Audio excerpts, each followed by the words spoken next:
लेकिन मैं इसलिए उदास हूं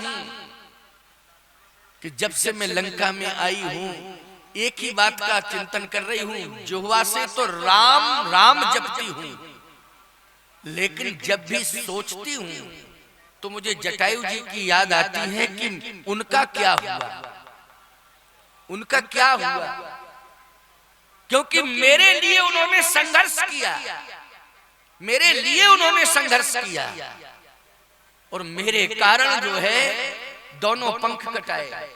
लेकिन पंख कटने के बाद जब रावण मुझे रथ में बिठा के ले गया, पंख काटने के बाद, तो मेरे कानों में ये शब्द सुनाई दे रहे थे, राम राम राम सुमरत राम चरण रेखा।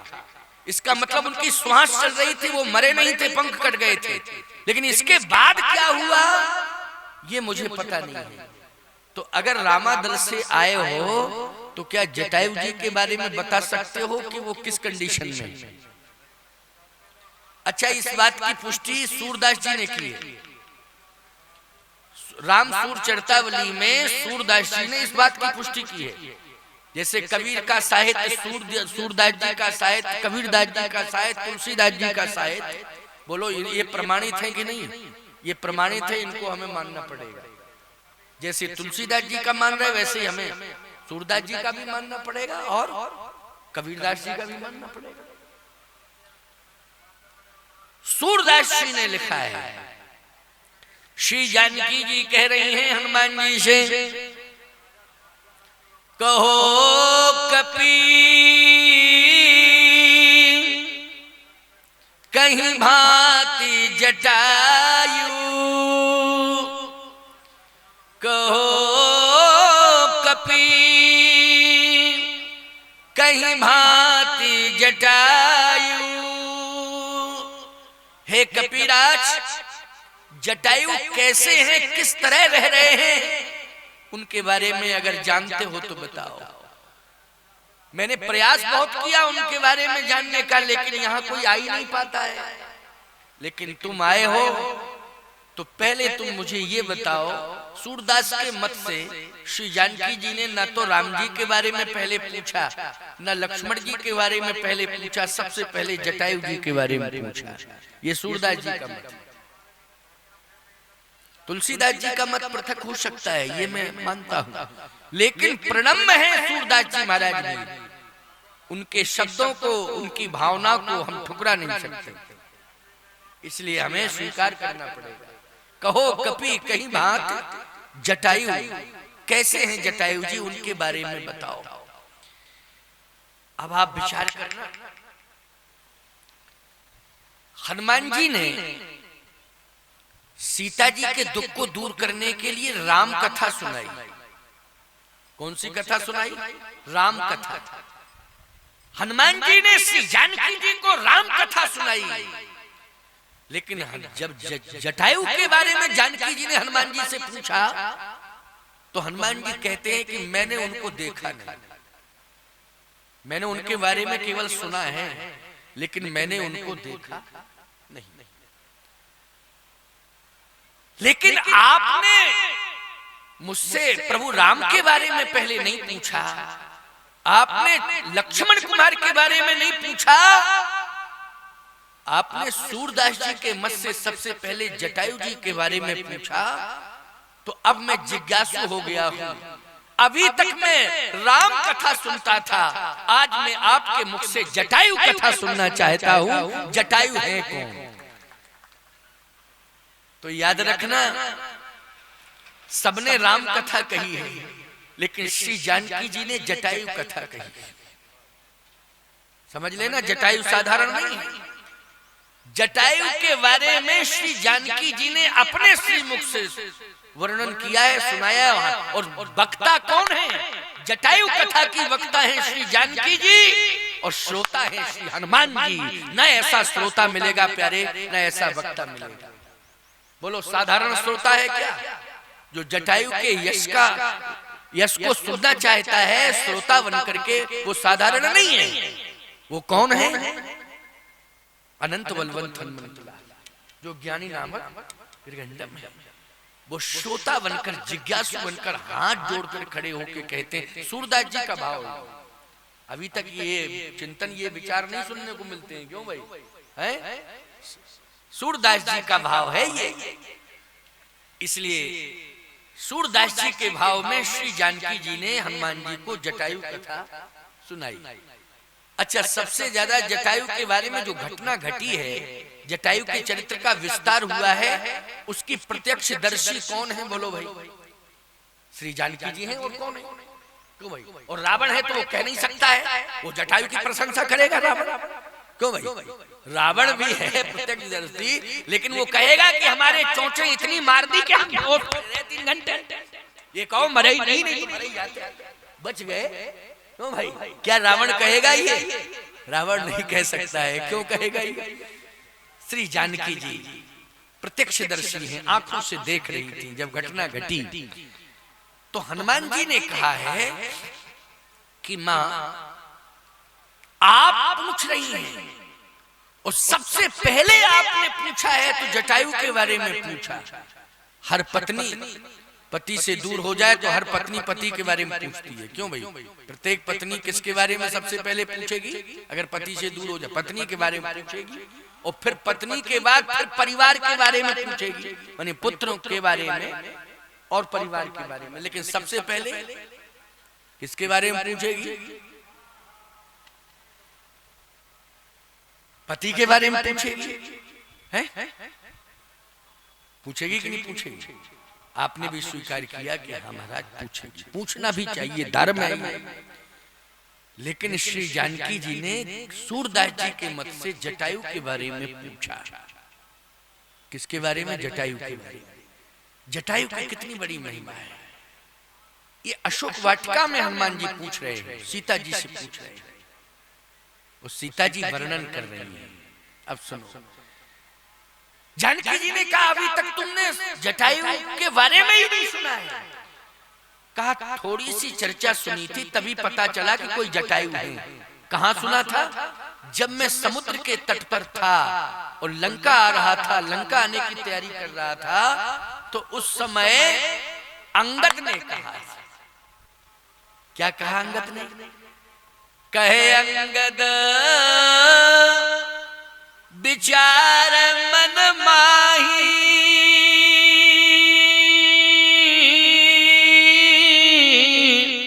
ओ धन्य जटायु सम को नाही।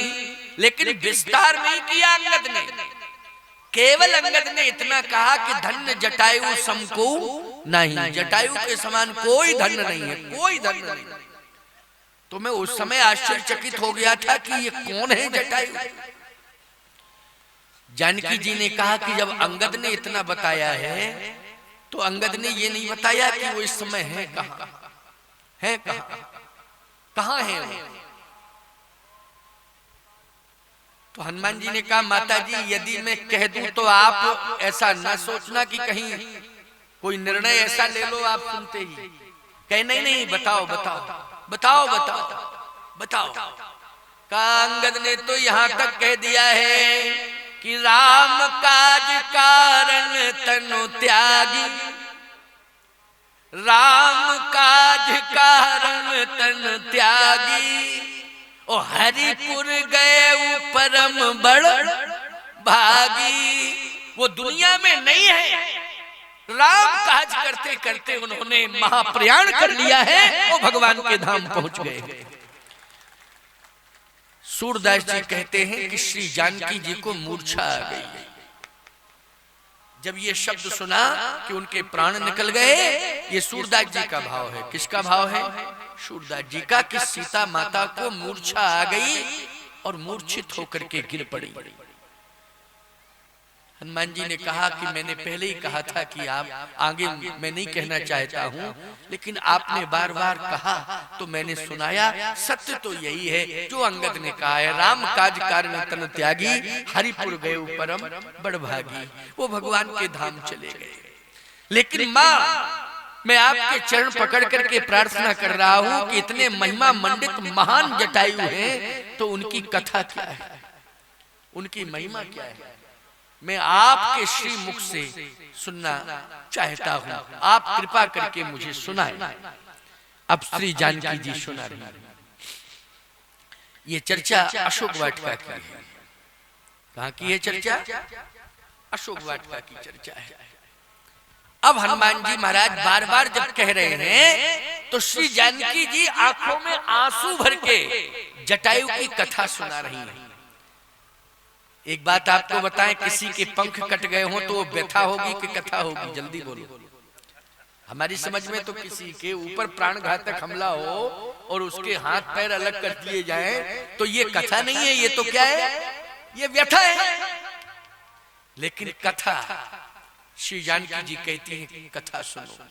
क्या कहे? जटायु ने मेरी अस्मिता की रक्षा करने का संकल्प लिया था। ये है जटायु कथा, ये जटायु कथा है। मेरी अस्मिता की रक्षा करने का संकल्प लिया था। और सत्य कहती हूं कपिराज, हनुमान, आपत्ति और विपत्ति में जो कार्य जटायु ने किया वो कार्य मेरे पिता श्री जनक जी ने भी नहीं किया। मेरे पिता श्री जनक ने भी नहीं किया आपत्ति विपत्ति में जो कार्य जटायु जी ने किया। एक बात मैं आपसे और कहना चाहता हूं, मातृशक्ति बैठी है। माताओं को इस बात का अनुभव ज्यादा रहता है, क्योंकि ये जब ससुराल में आ जाती हैं तो चाहे जितने प्रकार के सुख इनको ससुराल में मिल जाए, लेकिन वो मायके वाला माता पिता के द्वारा दिया हुआ सुख नहीं भूल पाती। ससुराल वाले पति चाहे एड़ी चोटी का पसीना ये भी लो, ये भी लो, ये भी लो। फिर वो कहे कि ऐसा तुम्हें कभी मिला सुख? मिला हो तो बताओ। तो एक बात जरूर कहेंगी, तुमने मुझे खूब सुख दिया है और खूब सुख दे रहे हो, लेकिन माता पिता ने उस समय मुझे सुख दिया जब तुम मुझसे दूर थे। अगर उन्होंने पालन पोषण मेरा ना किया होता और मैं दुनिया में ना होती तो तुम किसे सुख देते? इसलिए दैन तो माता पिता की है कि उन्होंने पाल पोष के बड़ा किया और तुम्हें सौंप दिया। क्यों भाई?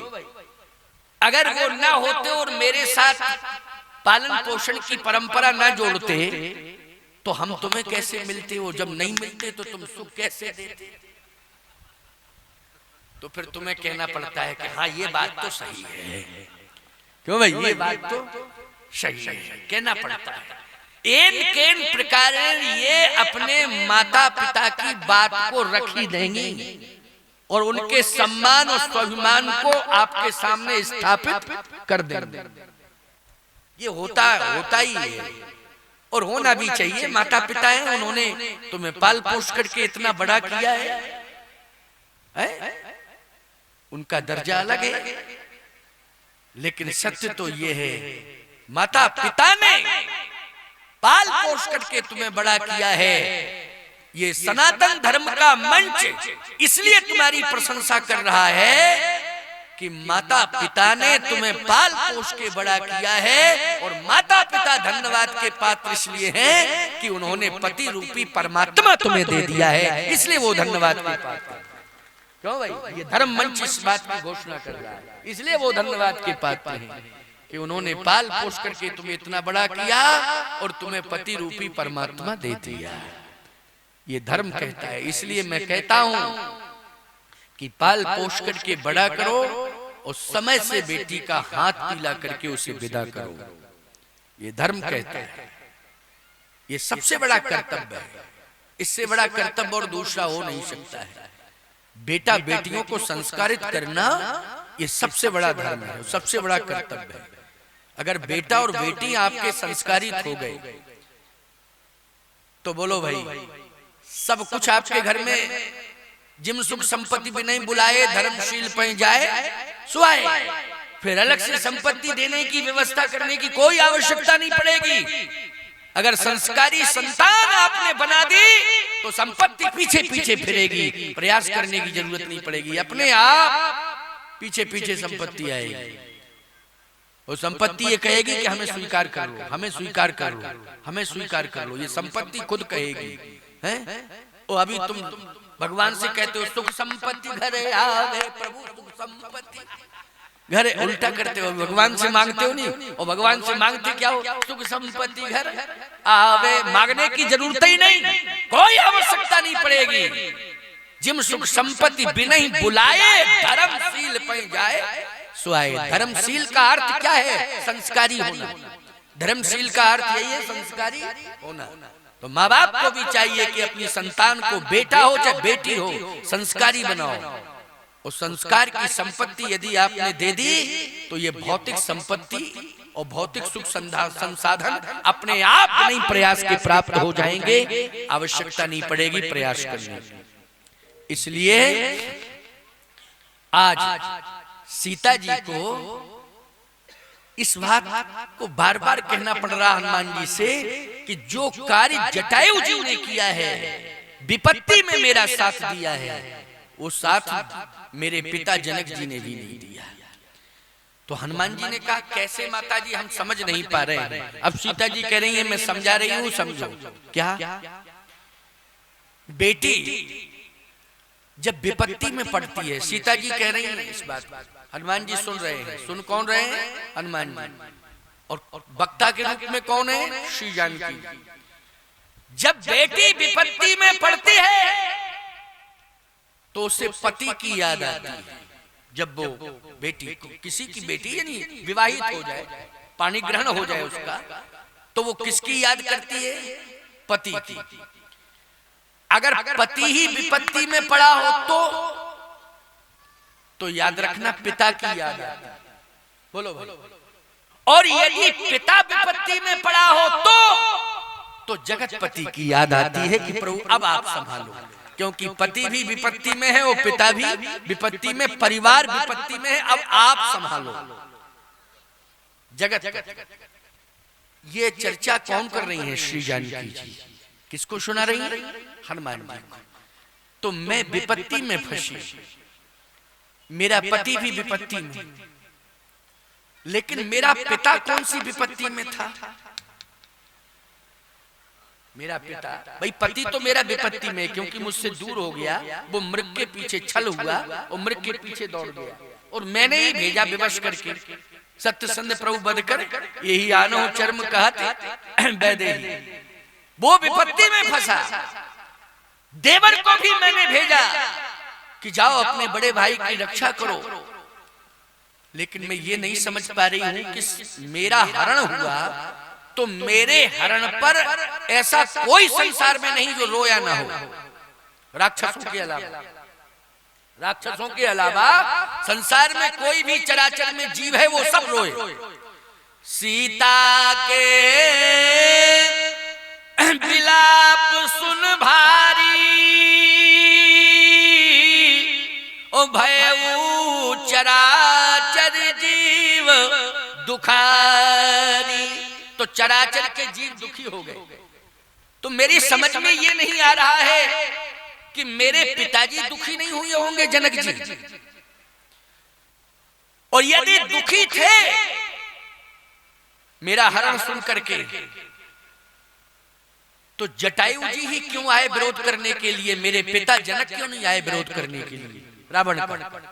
रावण का विरोध करने के लिए जटायु आए, लेकिन जनक नहीं आए। कहीं आपको प्रमाण मिलता कि जनक जी आए हो? आप कहो महाराज पास में थे जटायु जी इसलिए आ गए, जनक जी तो दूर थे, जनकपुर वहां से बहुत दूर था, तो जनक जी कैसे आ सकते थे? मैं एक बात कहता हूं, 14 महीना सीता जी लंका में रही।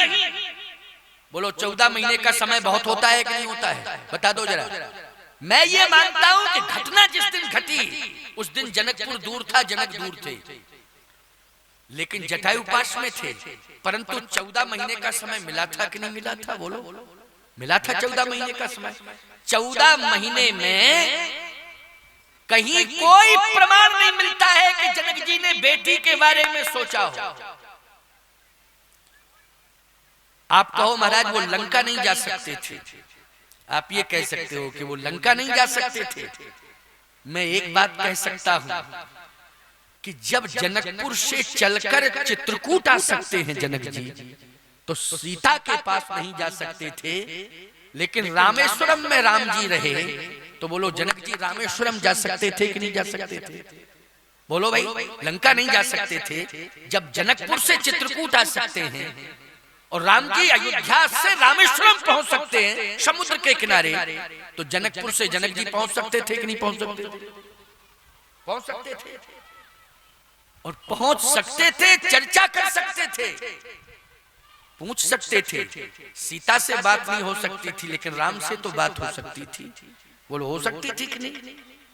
लेकिन 14 सीता जी कहती 14 महीने के कार्यकाल में एक दिन भी अभी तक, हे हनुमान तुम आए हो मेरे पास, अभी तक पिताश्री का कोई समाचार मुझे नहीं मिला। और ये भी मैं कह रही हूं कि तुम राम जी के पास आए। अंगद ने चर्चा की है जटायु की, अंगद ने चर्चा की है जटायु की, तो जब अंगद जटायु की चर्चा कर सकता, जनक जी आए होते तो मेरा पति जरूर चर्चा करता, मेरा पति जरूर चर्चा करता। लेकिन तुम ही बताओ, क्या एक दिन भी चर्चा हुई जनकपुर की? एक दिन चर्चा हुई जनक की? हनुमान जी ने कहा नहीं, कोई चर्चा नहीं। कहा सोचो, बेटी विपत्ति में फंस जाए, पति दूर हो जाए, तो पिता की याद करती है कि पिता, लेकिन पिता विपत्ति में तो फंसा नहीं है।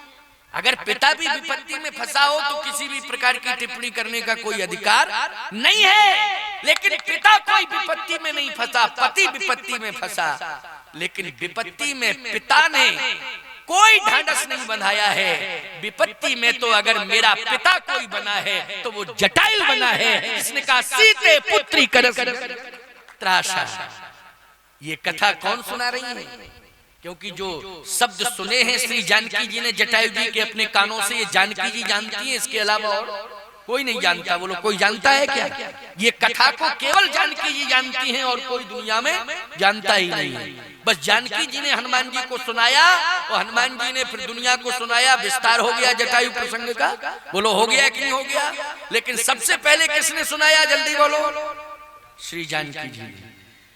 इसलिए सीते पुत्री, उस समय में अनाथों की तरह रो रही थी, अनाथों की तरह रो रही थी। हे हनुमान, उस समय मुझे ऐसा लग रहा था कि अब मुझे प्राण त्याग देने चाहिए। जगे वीर रघुराया,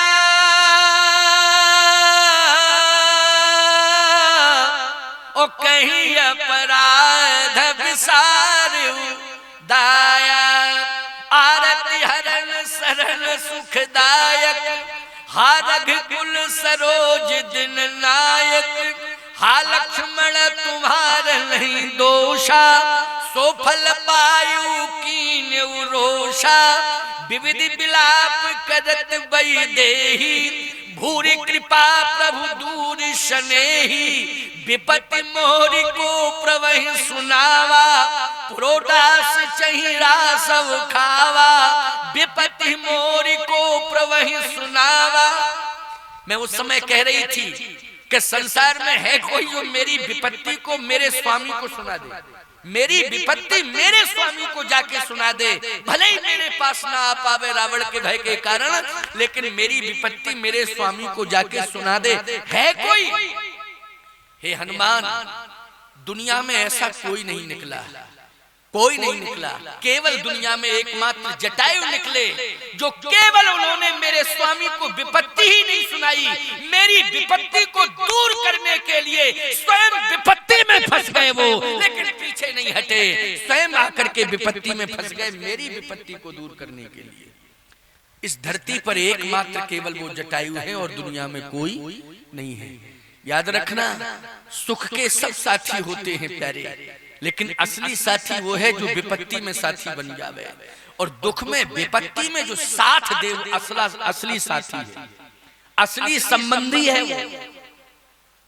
समझ रहे हो कि नहीं? विपत्ति में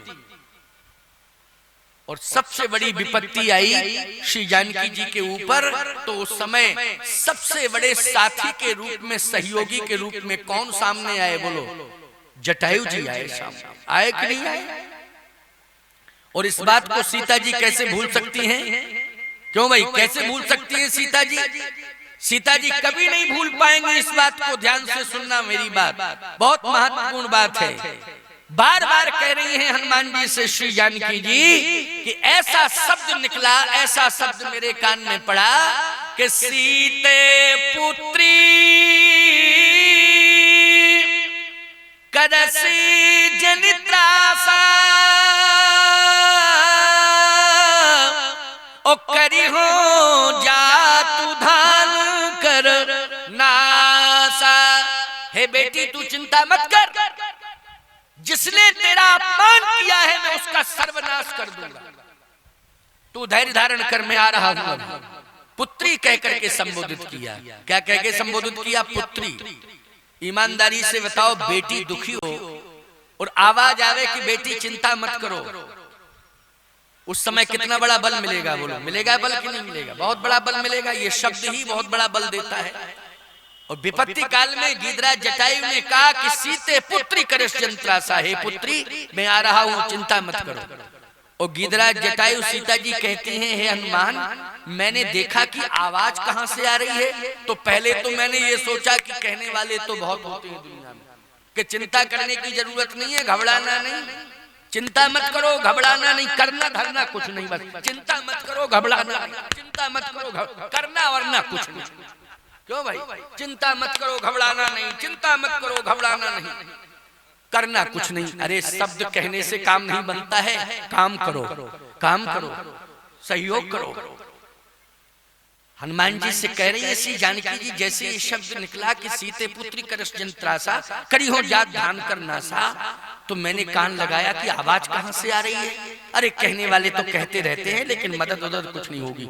लेकिन थोड़ी देर में मैंने देखा कि लंबे लंबे पंखे, और वो लंबे लंबे पंखों को लेकर के एक पक्षी आया उड़ता हुआ, और वो पक्षी के रूप में वो पक्षी दिखाई दे रहा था, लेकिन वो विशाल पर्वत का स्वरूप धारण किए था। विशाल पर्वत का, जैसे मान लीजिए आपको कोई ललकारे, मैं आ रहा हूं, ठहर जाओ, तो आप कहोगे अच्छा हमें धमकी दे रहे हो, आ जाओ हम तुमको निपटा देंगे। लेकिन जैसे ही दिखाई दे के पहाड़ आ रहा है, पहाड़, तो ईमानदारी से बताओ, चाहे तलवार हो, चाहे बंदूक हो, चाहे भुजाओं का बल हो, पहाड़ से टकराएगी तलवार, पहाड़ से तुम्हारी बंदूक टकराएगी, पहाड़ से तुम्हारी भुजा टकराएंगी। सीधी सी बात है कि पहाड़ को देखोगे कि पहाड़ ही टूट रहा है तो कंफर्म हो जाएगा अब तो मरना ही मरना है, अब बचने के कोई चांस नहीं है। चाहे जितनी ताकत हो, चाहे जितना प्रयास हो, अब तो मरना ही मरना है, अब बच नहीं सकते। तो सीता जी ने कहा कि पक्षी के आकार में पर्वत आ रहा था। धावा क्रोध बंत खग कैसे, वो छूटे पवि पर्वत जैसे।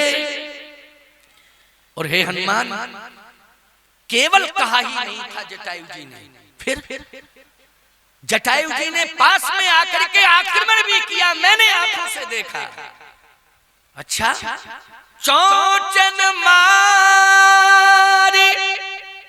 अरे बिदार सी देही,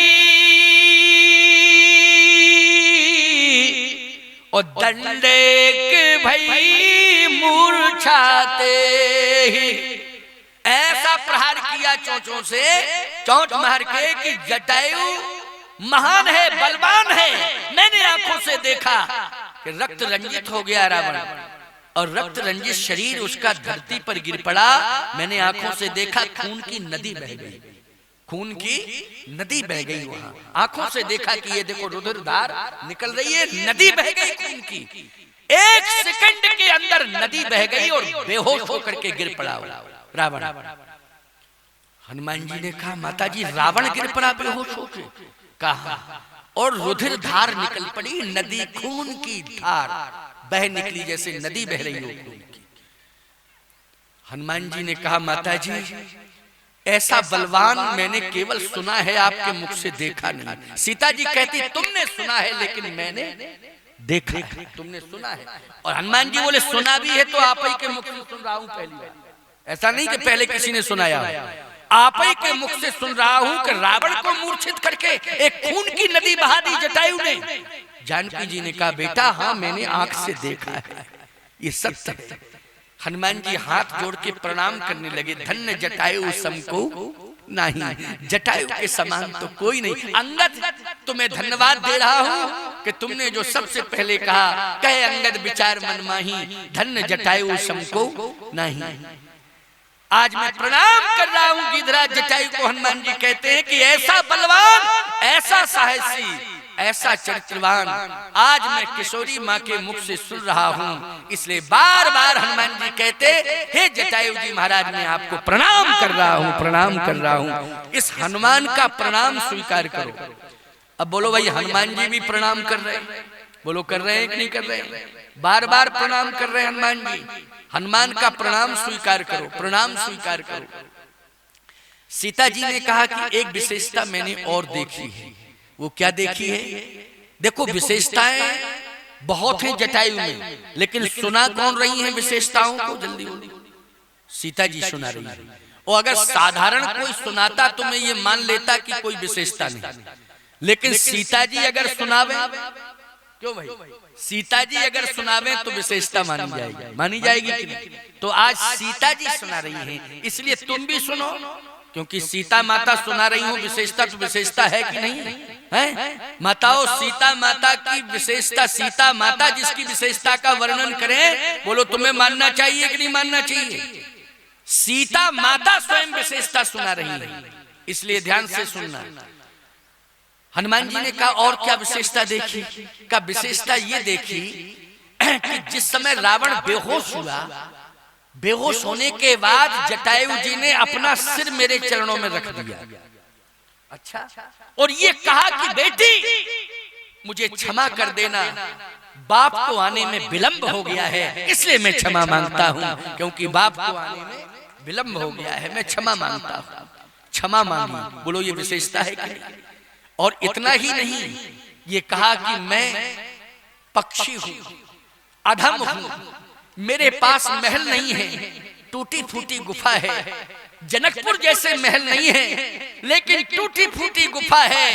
परंतु बेटी तेरा बूढ़ा बाप, गरीब बाप, आज तेरी इज्जत और प्रतिष्ठा बचाने के लिए तुझे टूटी फूटी गुफा में ले जा रहा है। तेरा सम्मान सुरक्षित रखूंगा, और जब तक जिंदा रहूंगा तब तक तुझे कोई स्पर्श नहीं कर पाएगा, भले ही मुझे मरना पड़े। आज मैं तुझे गुफा में ले जाना चाहता हूँ। गरीब भी अपनी झोपड़ी में अपनी बेटी को सुरक्षित रखता है, बोलो रखता है कि नहीं रखता है? और वो बार बार यही बात कहता है कि जब तक इसके हाथ पीले नहीं कर दूंगा तब तक रात में चैन की नींद सोऊंगा नहीं। बोलो यही भाव रहता है कि नहीं रहता है? जितनी संपत्ति की रखवाली नहीं की जाती है जितनी बेटी की रखवाली की जाती है। बोलो बेटी से बड़ा धन कोई हो नहीं सकता है प्यारे। धन चला जाएगा, वापस आ जाएगा, आप नहीं ला पाओगे, आपकी अगली पीढ़ी लाएगी। बोलो भाई, और अगली पीढ़ी नहीं ला पाएगी तो कहीं ना कहीं से धन आ जाएगा, लेकिन प्रतिष्ठा चली गई तो कौन लाएगा? बोलो भाई, इज्जत चली गई, प्रतिष्ठा चली गई तो कौन लाएगा? इसलिए सबसे बड़ी प्रतिष्ठा है बेटी। सबसे बड़ी प्रतिष्ठा कौन है? परिवार की और समाज की और राष्ट्र की बेटी।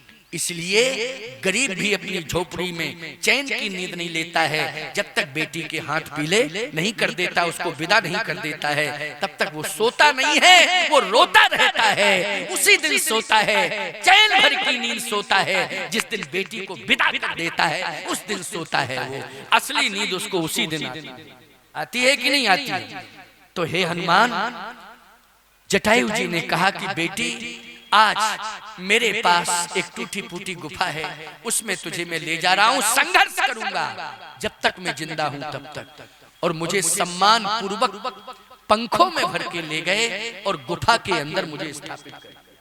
और बोलो सीता जी को कहां स्थापित किया? गुफा में। और फिर क्या हुआ, कैसे साहसी इतने बड़े, मैंने रोका, बार बार रोका, अब जाने की जरूरत नहीं, वो दैत्य है। कहा बेटी जब तक जिंदा हूं इसको सबक सिखाऊंगा, मैं चैन से बैठ नहीं सकता हूं। और फिर वापस आ गए और युद्ध करने लगे ललकारते हुए। लेकिन उस दुष्ट राक्षस ने ऐसा कार्य किया कि अब मैं भूल नहीं पा रही। काट से पंख पराखग धरनी,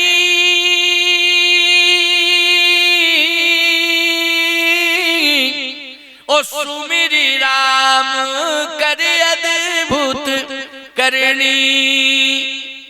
ऐसा कृपाण निकाला कि दोनों पंख काट दिए, और दोनों पंख जब काट दिए तो वो राम राम, मेरे पति का नाम लिया, राम राम राम राम राम राम कहते हुए धरती पर गिर पड़े।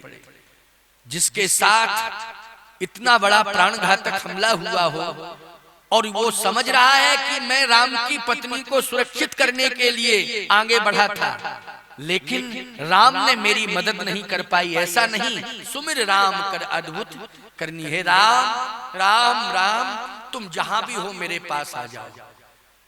क्यों आ जाओ? मोक्ष देने के लिए।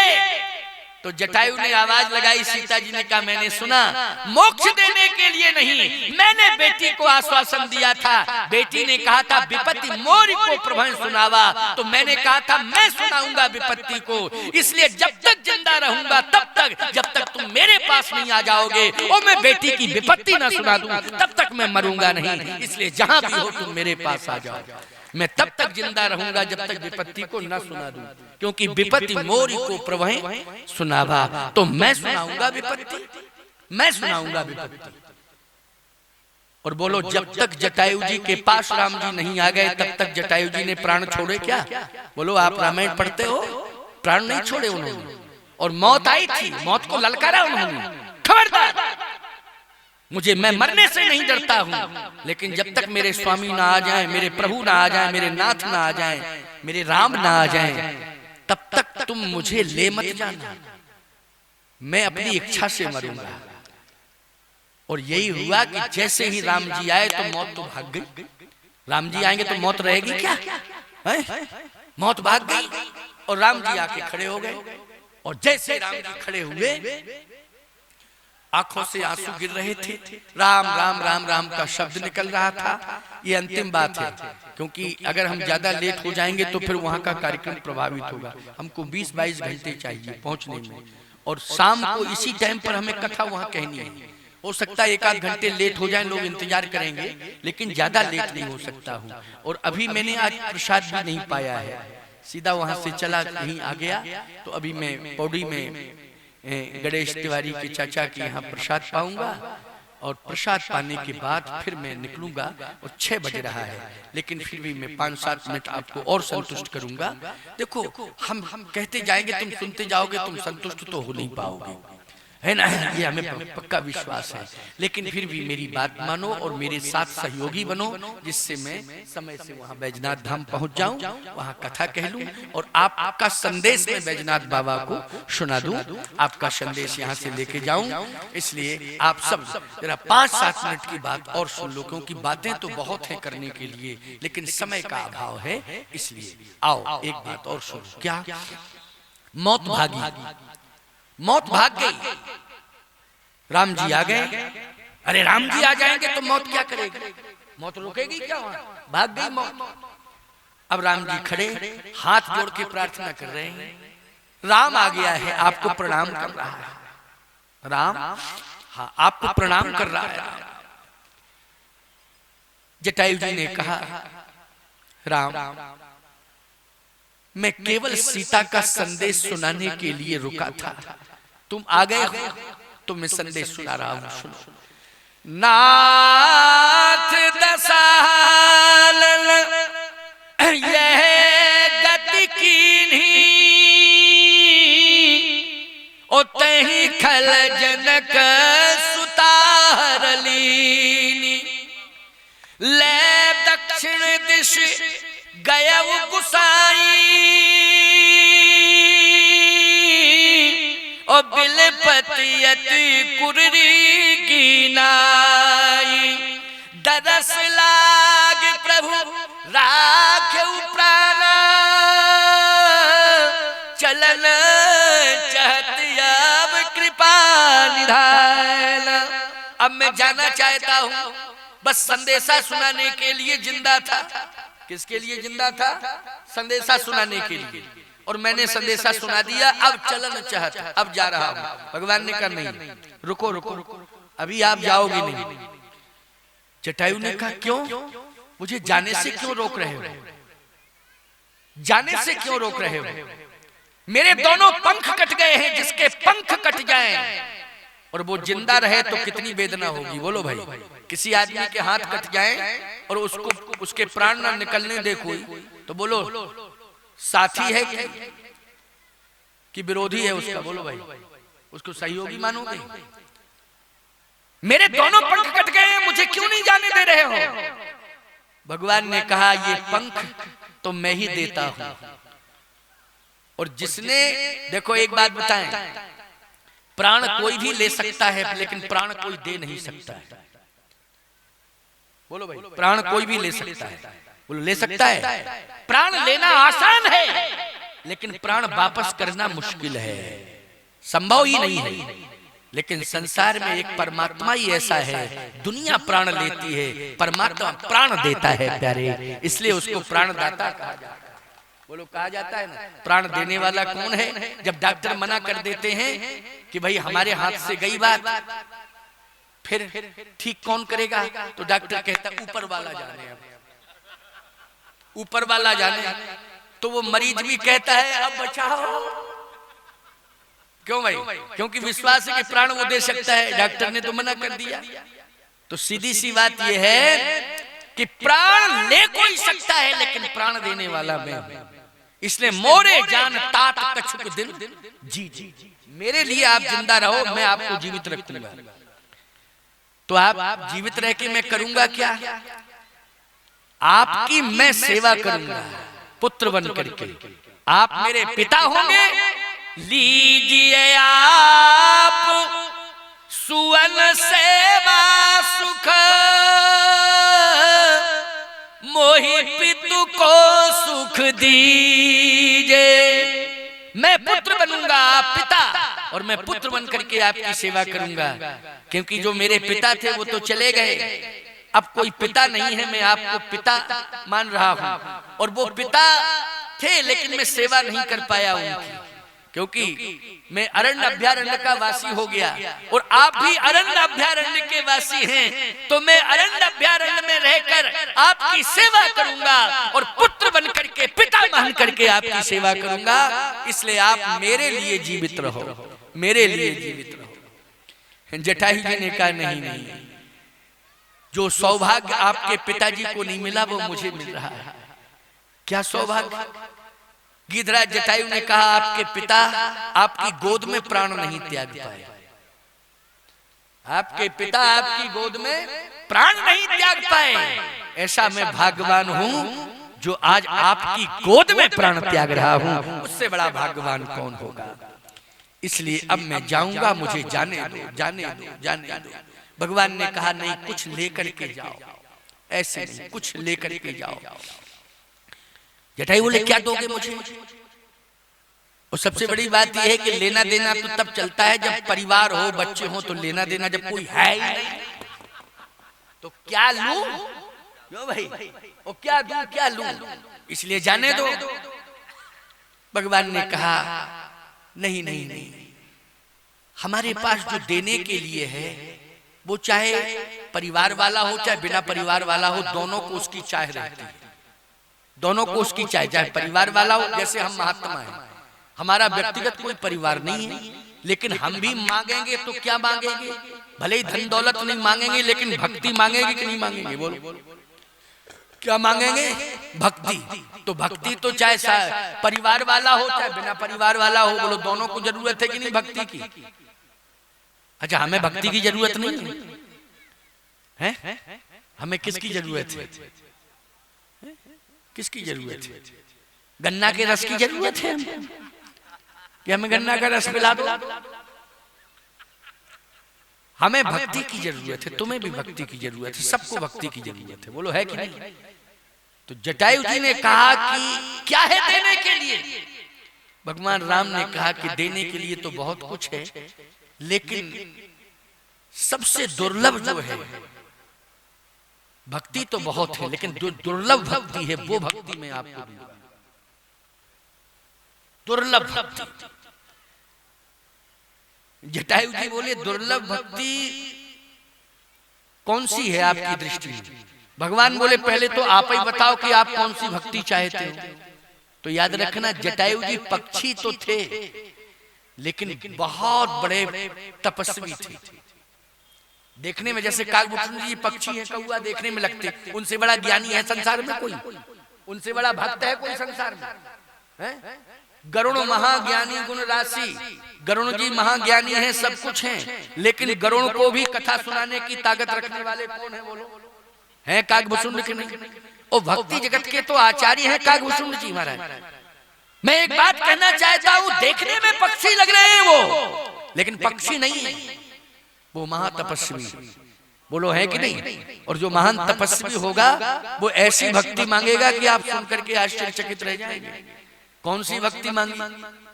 भगवान ने कहा मांग लो जो मांगना चाहिए, जो भी मांगोगे हम देने के लिए तैयार हैं। गोस्वामी जी कहते हैं अविरल भगति मांग बर, अविरल भक्ति दो।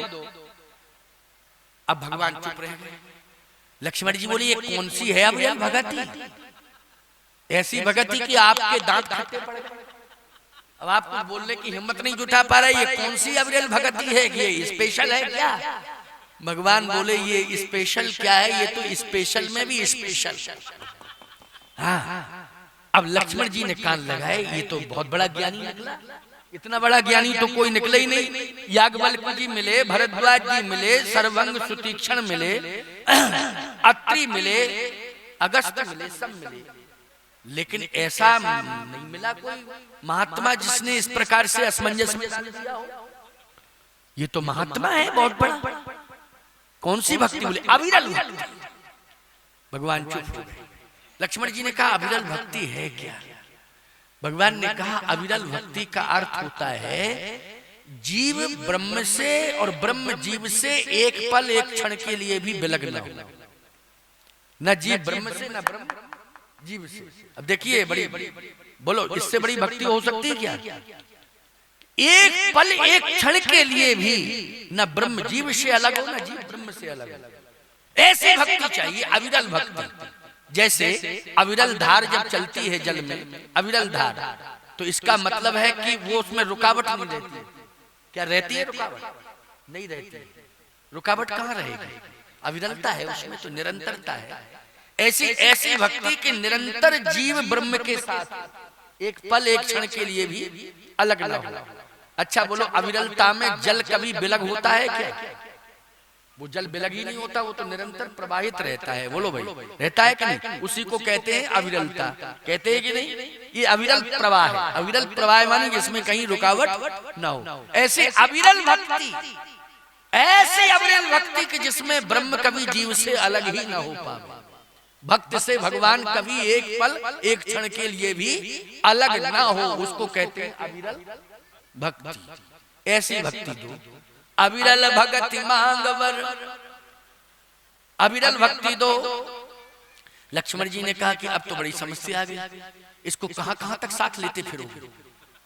भाई एक पल एक क्षण भी अलग ना हो तो अभी लंका जाओगे तो, और बिना पंख हो तो ये कह दो चले आओ, और पंखा ही नहीं है तो पकड़ के ले जाओ, और हम भी नहीं पकड़ सकते, आप ही को पकड़ना पड़ेगा, क्योंकि कह रहा है आपसे एक पल एक क्षण अलग ना हो। ये नहीं कि हम सहारा दे, मान लो हम ही पकड़ के ले चले तो कोई बात नहीं, आप ही को पकड़ना पड़ेगा। तो आप धनुष पकड़ोगे कि आप इसको पकड़ोगे?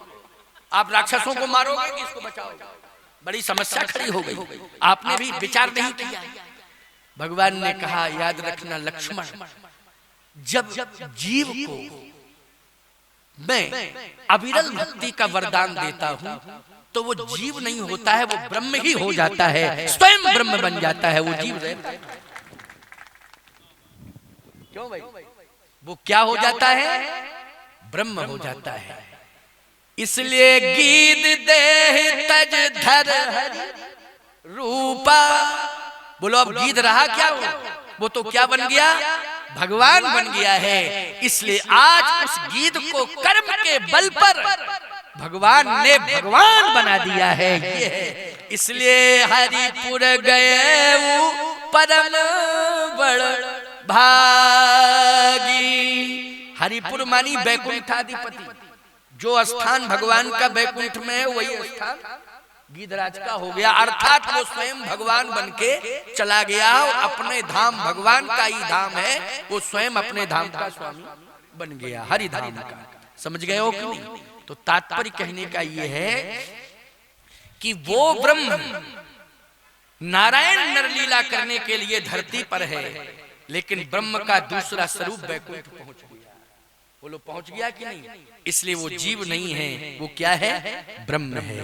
तो प्यारे, ऐसी भक्ति कर्म के बल पर मिल सकती है अगर आप अपने जीवन में समर्पित हो जाएं अच्छा कर्म करने के लिए। तो किसके लिए? अच्छा कर्म करने के लिए संकल्पित हो जाएं, समर्पित, तो आप ब्रह्म बन सकते हैं। यानी इंसान क्या भगवान बन सकते हैं अच्छा कर्म करने। समझ में आ गई बात कि नहीं आई? यही कथा श्री जानकी जी ने किसको सुनाई है? हनुमान जी को सुनाई है। और श्रोता हनुमान जी हैं और वक्ता कौन है? स्वयं श्री जानकी जी हैं। तो अभी तक तो आपने ये सुना है कि वक्ता हनुमान जी हैं और श्रोता बोले जानकी जी हैं। ये सुना था आपने, क्योंकि रामचंद्र गुण बरने लगा है, सुनते हैं संता कर दो भागा। आपने ये भी सुना था कि वक्ता याज्ञवल्क्य जी हैं, भरद्वाज जी श्रोता हैं।